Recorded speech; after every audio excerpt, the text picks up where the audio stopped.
ओम गंग गणपते नमः। दशा माता व्रत दूसरी कथा। एक घर में सास बहू रहती थी। बहू का पति परदेश चला गया था। एक दिन सास ने बहू से गांव में से आग लाकर भोजन पकाने को कहा।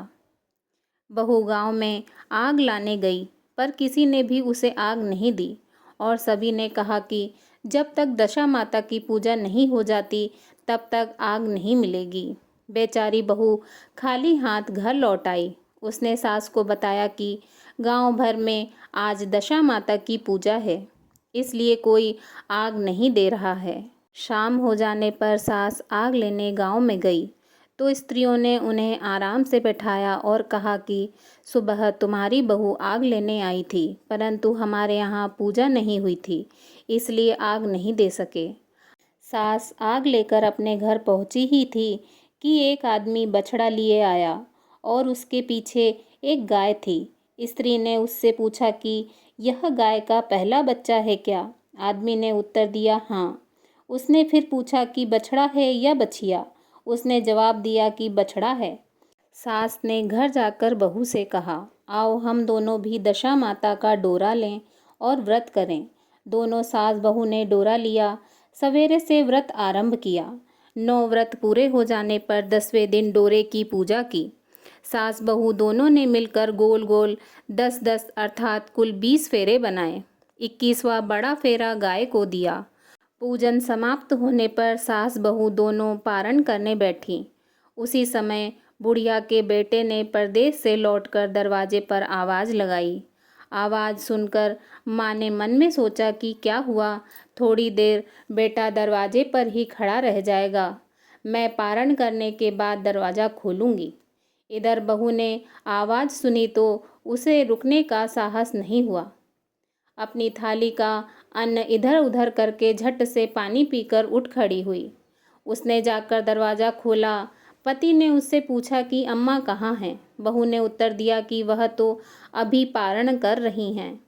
तब पति बोला, मैं तुम्हारे हाथ का जल भी नहीं पीऊँगा, क्योंकि मैं 12 बरस के बाद घर आया हूँ। इतने दिनों में न जाने तुम किस प्रकार रही होगी। अम्मा आएगी, वह जल लाएगी, तभी जल पीऊँगा। यह सुनकर स्त्री चुपचाप बैठ गई। इतने में उसकी अम्मा पारण कर अपनी थाली धोकर पी चुकी। तब वह लड़के के पास गई। लड़के ने माँ के पैर छुए।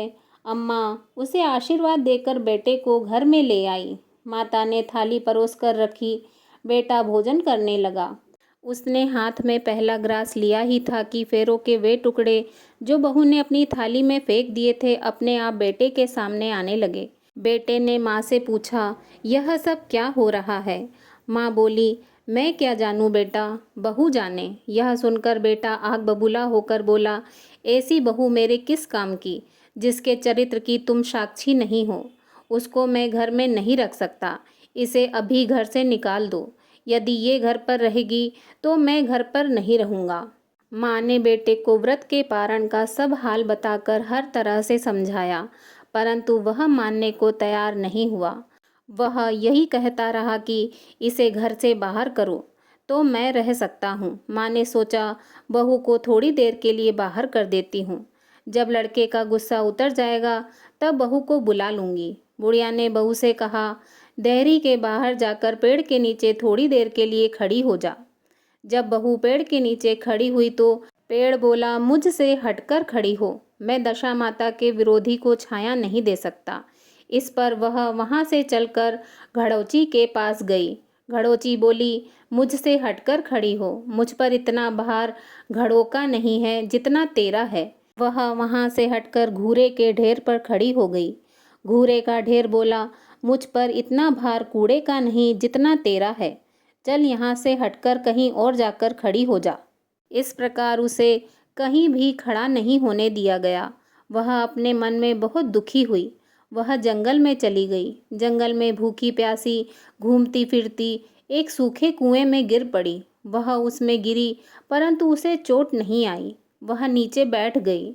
अचानक राजा नल वहां शिकार खेलते खेलते पहुंच गए। उनके साथी बिछुड़ गए थे। वह प्यास के कारण उसी कुएं पर आए जिसमें वह स्त्री बैठी थी। राजा नल के भाई ने कुएं में पानी के लिए लोटा डाला तो उस स्त्री ने लोटे को पकड़ लिया। भाई ने नल से कहा कि इस कुएं में किसी ने लोटा पकड़ लिया है।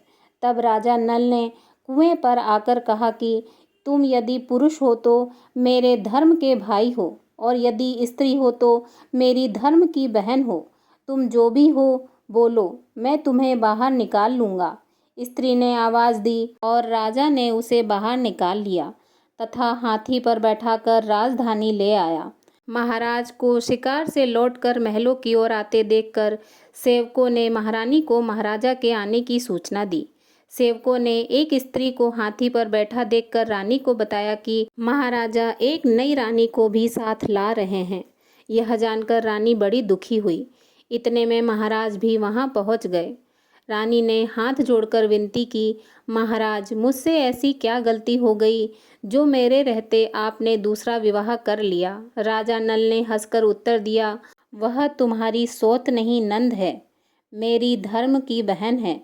तुम्हें उसके साथ अपनी सगी नंद की तरह बर्ताव करना चाहिए। यह सुनते ही महारानी का मुख प्रसन्नता से कमल की भांति खिल उठा। वह बोली, अब तक मैं नंद का सुख नहीं जानती थी। अच्छा हुआ जो मुझे भाग्य से नंद भी मिल गई। राजा ने उसका नाम मुँह बोली बहन रखा और उसके लिए अलग महल बनवाया। उसके दिन अब सुखपूर्वक बीतने लगे। एक दिन राजा की घोड़ी का बच्चा हुआ तो राजमहल की स्त्रियां बधाई गीत गाने लगी। मुँह बोली बहन ने अपनी दासियों से कहा, बाहर जाकर पता करो कि किस बात की बधाई गाई जा रही है। दासियों ने बताया, महाराज की घोड़ी ने अच्छी घड़ी में एक उत्तम बछड़े को जन्म दिया है, उसकी बधाई गाई जा रही है। मुँह बोली बहन ने पूछा, क्या घोड़ी ने पहली बार बच्चे को जन्म दिया है? दासियों ने उत्तर दिया, हाँ। तब मुँह बोली बहन ने महारानी के पास जाकर कहा, आओ भाभी रानी, हम तुम दोनों दशा माता का डोरा लें। रानी ने पूछा, डोरा क्या चीज़ है, मुझे समझाओ। वह बोली, दशा माता का व्रत का नियम है कि पहले पहले जब गाय या घोड़ी या स्त्री के प्रसव की खबर सुने तब डोरा लेकर व्रत आरंभ करते हैं। 9 व्रत करने के बाद 10वें दिन डोरे का पूजन करके विसर्जित करते हैं। इसी के साथ उसने पारण का नियम भी बताया। तब महारानी बोली, तुम्हारा व्रत तुमको फले। मैं पूड़ी और दूध की खीर खाने वाली रानी महारानी भला बन फरा गोले की पपड़ी खाकर कैसे रह सकती हूँ? ऐसा खाना खाएं मेरे दुश्मन। वह बोली, भाभी, मुझे जो चाहे कह लो, परंतु व्रत के संबंध में कुछ मत कहो। मैं इसी व्रत के उल्लंघन के कारण मारी मारी फिरती आपके देश में आ गई हूँ। महारानी ने उदासीनता के साथ कहा, मुझे क्या पड़ी है, तुम्हें जो अच्छा लगे वह करो, मैं मना तो नहीं कर रही हूँ। मुँह बोली बहन ने श्रद्धापूर्वक डोरा लिया। 9 दिनों तक व्रत किए। 10वें दिन विधिवत पूजन किया, गोला फरा बनाए और संध्या को पारण करने बैठी। उसी समय उसके पति को अचानक कुछ प्रेरणा सी हुई और वह अपनी माता से आज्ञा लेकर अपनी पत्नी को ढूंढने चल दिया। घूमता फिरता वह राजा नल की राजधानी में पहुंच गया और अपनी पत्नी का पता लगाने लगा। उसने एक कुएं पर कुछ औरतों को बातें करते देखा। एक कह रही थी कि राजा की मुँह बोली बहन बहुत ही सुंदर स्त्री है, आजकल उसका कहा हुआ ही सब कुछ होता है। दूसरी स्त्री बोली, वह सुंदर होने के साथ साथ धर्मात्मा भी है। जब से आई है तब से उसने सदा व्रत खोल रखा है। उसके दरवाजे से कोई भी व्यक्ति खाली हाथ नहीं लौटता। तीसरी स्त्री बोली, वह जैसी धर्मात्मा है वैसी सदाचारणी भी है। चौथी स्त्री बोली, वह सदाचारणी और सर्वप्रिय भी है, सारी प्रजा उससे खुश है। पांचवी स्त्री बोली, यह सब तो सही है, परंतु अब तक यह पता नहीं चला कि वह कौन है और कहाँ की रहने वाली है। उन औरतों की बात सुनकर वह साधु के वेश में राजा नल की मुँह बोली बहन के महल के द्वार पर पहुँच गया। वहाँ उसने भिक्षा के लिए आवाज़ लगाई तो द्वारपाल उसे भिक्षा देने लगे। उसने द्वारपालों के हाथों से भिक्षा लेने से मना कर दिया और बोला, भिक्षा देने वाली स्वामिनी के हाथों से ही भिक्षा ग्रहण करूँगा, नहीं तो अपने रास्ते चला। तब द्वारपाल ने उससे कहा, इस समय वह दशा माता व्रत करके पारण कर रही हैं। पारण समाप्त होने के बाद ही वह तुमको भिक्षा दे सकती हैं, तब तक तुम इंतज़ार करो। वह चुपचाप बैठकर इंतज़ार करने लगा। पारण कर लेने के बाद वह मुट्ठी भर मोती लेकर आई तो सामने अपने पति को पल्ला फैलाए देखकर वह मुस्कुराती हुई लौट गईं। दोनों ने एक दूसरे को पहचान लिया था। महारानी ने मुंह बोली नंद को मुस्कुराते देखकर कहा, जब से तुम आई हो आज तक मैंने मुस्कुराते नहीं देखा। आज इस साधु को देखकर हंसने का क्या कारण है? मुंह बोली बहन ने उत्तर दिया कि वह साधु हमारे घर का है। रानी ने पूछा, तब वह ऐसे क्यों आया है? उसने कहा, वह अभी मेरा पता लगाने आया है। महारानी ने राजा नल से कहा, तुम्हारी मुंह बोली बहन के घर के लोग आए हैं। राजा ने कहा, उनसे कह दो अभी यहाँ से घर जाकर वहाँ से हमारी हैसियत से आएं, तब मैं अपनी बहन की विदाई करूँगा। राजा नल की मुंह बोली बहन का पति घर जाकर अपनी माँ से बोला, तुम्हारी बहू राजा नल के यहाँ उसकी बहन बनकर रह रही है।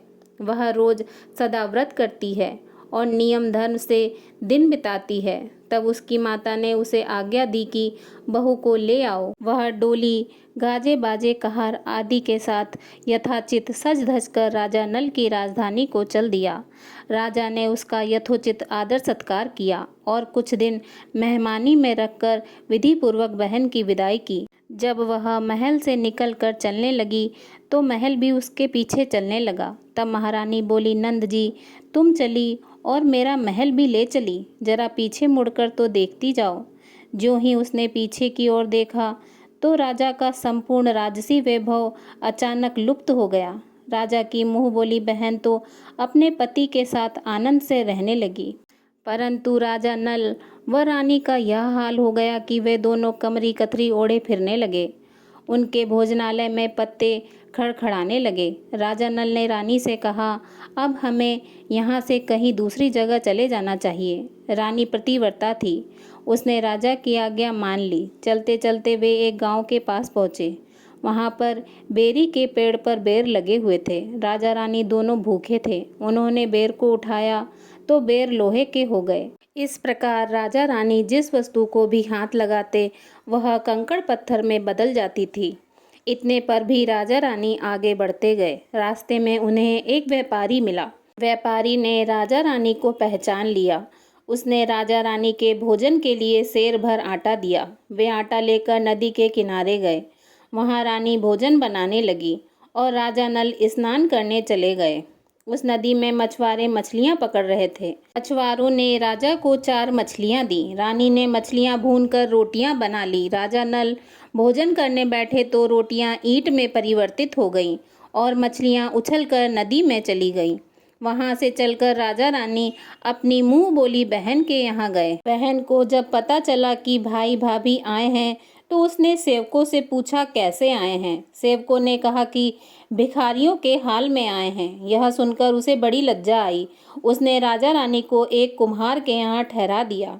शाम को थाल सजाकर बहन स्वयं भाभी से मिलने कुम्हार के घर गई।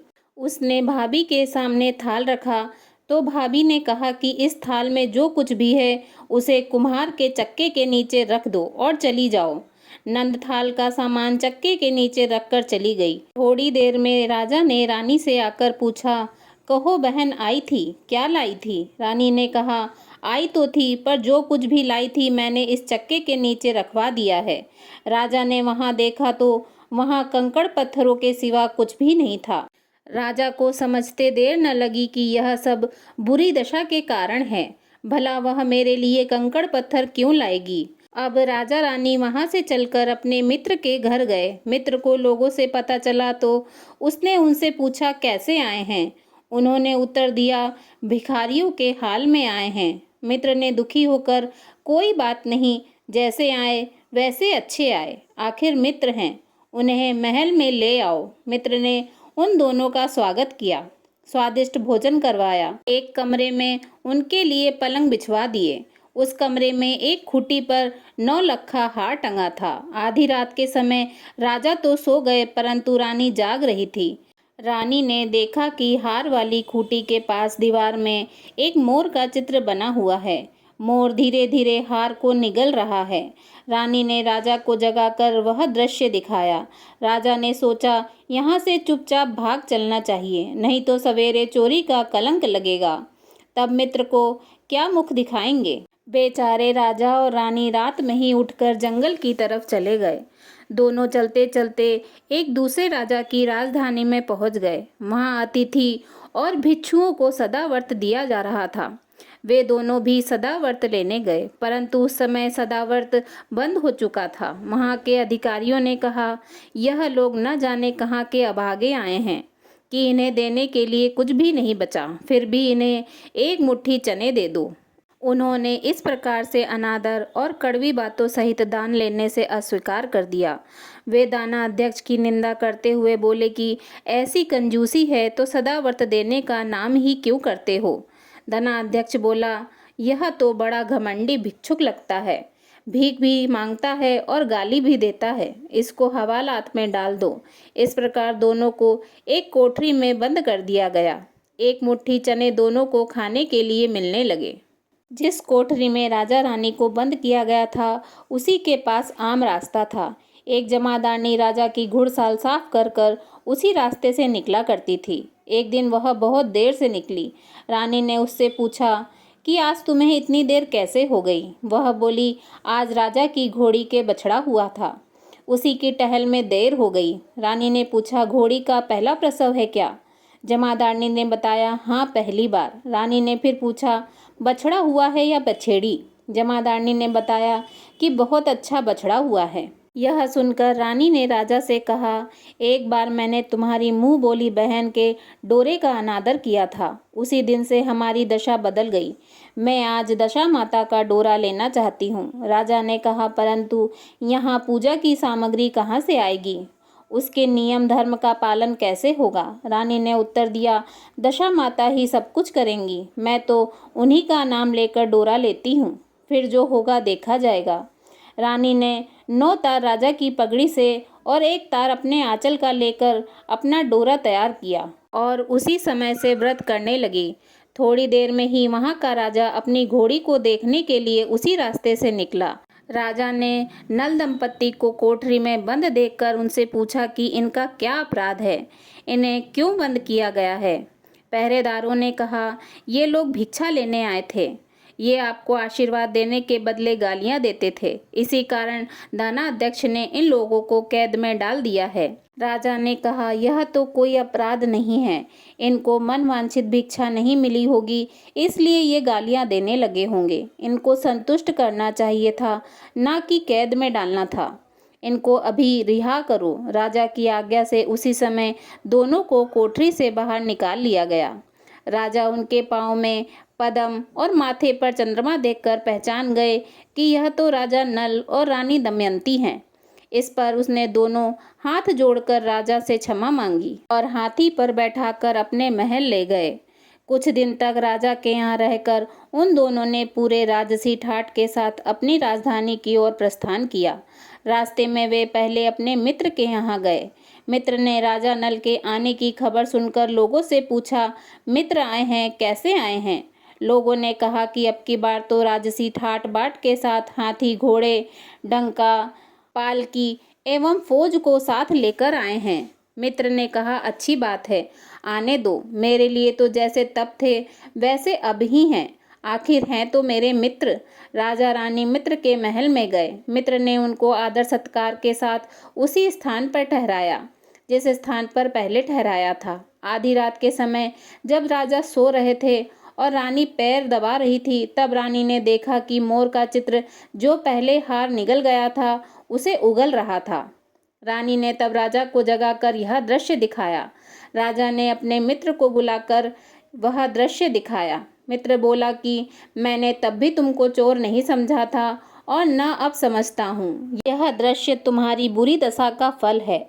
आप निश्चिंत रहिए, मेरे मन में कोई मैल नहीं है। मित्र के यहाँ से चलकर राजा रानी अपनी मुँह बोली बहन के यहाँ गए। उसने सुना कि भैया भाभी आ रहे हैं तो लोगों से पूछा, कैसे आ रहे हैं। लोगों ने कहा, जिस प्रकार राजा को आना चाहिए उसी प्रकार से आ रहे हैं। उसने कहा, उनको मेरे महल में ले आओ।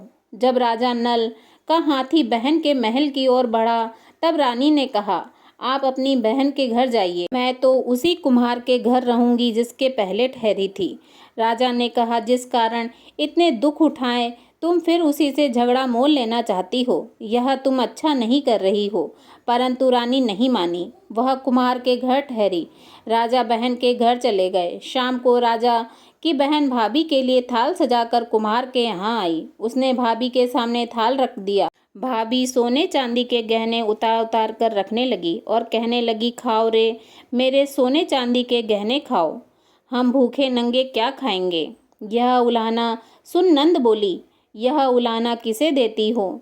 मुझसे उस समय जो कुछ हो सका वो उस समय लाई थी, वही अब भी लाई हूँ। विश्वास न हो तो चक्के के नीचे अब भी देख लो। सचमुच चक्के के नीचे देखा तो वहाँ पर माणिक मोतियों का ढेर लगा था। रानी यह सब देखकर सन्न रह गई। वह बोली, नंद जी तुम्हारा कोई दोष नहीं है, यह तो हमारी बुरी दशा का परिणाम था। रानी ने नंद का लाया हुआ सब सामान तथा उसमें अपनी तरफ से कुछ और जवाहरात मिलाकर नंद को वापस कर दिया। परंतु नंद को पूजा का न्योता देना भूल गई। वहां से चलकर राजा सुरा गाय के पास आए। गाय ने सेना सहित राजा को भर पेट दूध पिलाया। वहां से आगे चलकर वे नदी के तट पर पहुंचे और वहां पड़ाव डाला। भोजन बनवाया गया।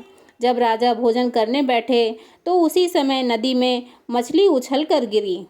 वह भुनी हुई मछलियां थीं, अपने आप थाली में गिर पड़ीं। वह रोटियां जो ईंट बन गई थी फिर से रोटियां बन गई। राजा ने कहा, यह सब क्या हो रहा है, कुछ समझ में नहीं आता। रानी ने बताया कि ये रोटियां और मछलियां वे ही हैं जो उस दिन हमें नसीब नहीं हुए थे। मैं यदि आपसे उस समय कहती कि तली हुई मछलियां जल में उछल गईं और रोटियां ईंट बन गई तो आप कदापि इससे सच नहीं मानते। इसी कारण मुझे बहाना बनाना पड़ा था। अब राजा और रानी अपनी राजधानी की ओर आगे बढ़े। जब राजा की फौज अपनी राजधानी के समीप पहुंची तो वहां के लोगों ने समझा कि दूसरे राजा ने राजधानी पर आक्रमण कर दिया। वे घबरा गए। वहां के लोग नजराना लेकर राजा से मिलने गांव के बाहर आए। परंतु यह क्या, यह तो अपने राजा हैं। लोगों की प्रसन्नता का ठिकाना न रहा। वे श्रद्धा भक्ति के साथ महाराज के आगे चलकर उन्हें उनके महल में ले गए। राजा रानी ने महल में प्रवेश किया। रानी ने तुरंत दशा माता की पूजा का प्रबंध किया। उसने उस पूजा में नगर की सब सौभाग्यवती स्त्रियों को बुलाया। भगवती के भोग के लिए सब प्रकार के पकवान बनाए गए। आटे की 10 बत्तियां, 10 शक्कर की गुजिया और 10-10 अठवाइयाँ सुहागिनों के आंचल में डाली। सुहागिनों का श्रृंगार करके दशा माता की पूजा आरंभ हुई। कलश स्थापित करके दीपक को जलाया गया, परंतु उसकी बाती नहीं जली। इस पर पंडितों ने कहा कि कोई न्योता पाने वाला न्योतने को तो नहीं रह गया है, स्मरण किया जाए, उसके आने पर दीपक जल जाएगा। रानी ने सोच विचार कर बताया कि ननंद न्योतने से रह गई है। पंडितों ने कहा कि उसे फौरन बुलाया जाए। राजा ने अपना दुरतगामी रथ भेजकर अपनी मुंह बोली बहन को बुलवाया। उसके आते ही कलश का माणिक दीपक प्रज्वलित हो गया। बड़ी धूमधाम से पूजा की गई। अंत में सुहागिनों को भोजन कराकर विदा किया गया। उसी समय राजा ने राज्य में आज्ञा जारी करी कि मेरी प्रजा के लोग दशा माता का व्रत किया करें। भगवती माता ने जिस प्रकार राजा नल के दिन फेरे उसी प्रकार सबके दिन फेरें। बोलिए दशा माता की जय।